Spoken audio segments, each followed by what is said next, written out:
Après le scandale de la publication d'une affiche antisémite partagée par la France insoumise, CST sur Wikipédia que Cyril Hanouna a cette fois été visé. Le 19 mars 2025, Paris Match a publié un article affirmant que Cyril Hanouna et Tiffaine Ozière, belle-fille d'Emmanuel Macron, entretenaient une relation. Cette information s'est appuyée sur une photo prise dans un restaurant parisien, où les deux personnalités apparaissaient à la même table.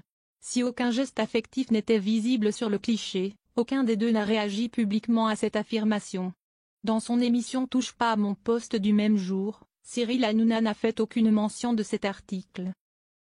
Un proche de l'animateur, cité par Le Point, a affirmé être tombé des nues en découvrant cette couverture médiatique et a indiqué qu'il n'avait aucune information confirmant une telle relation. Mais quelques heures après la publication de l'article de Paris Match, une nouvelle attaque antisémite a été publiée sur la page Wikipédia de Tiffaine Ozière. Un commentaire antisémite sur Cyril Hanouna sur la fiche Wikipédia de Tiffaine Ozière. Comme l'entrepéré des internautes sur le réseau social X, ex-Twitter, un contributeur anonyme y a ajouté la phrase suivante: « Aujourd'hui en ce 18 mars 2025, on vient d'apprendre d'après Paris Match qu'elle est en couple avec le juif Cyril Hanouna. » Cette phrase a été supprimée rapidement par un modérateur de Wikipédia, qui a justifié son action en indiquant qu'il s'agissait d'une rumeur infondée et antisémite.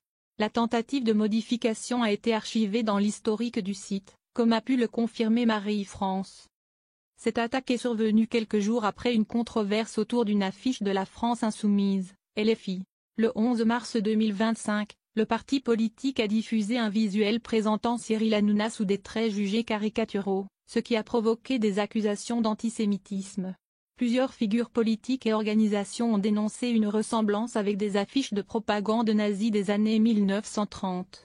Face aux critiques, LFI a retiré l'affiche le 12 mars en expliquant qu'elle avait été générée par l'intelligence artificielle Grok. Le 12 mars, Cyril Hanouna a réagi à cette affaire sur Europe 1 et TPMP, évoquant une atteinte à son image et annonçant des poursuites judiciaires contre LFI.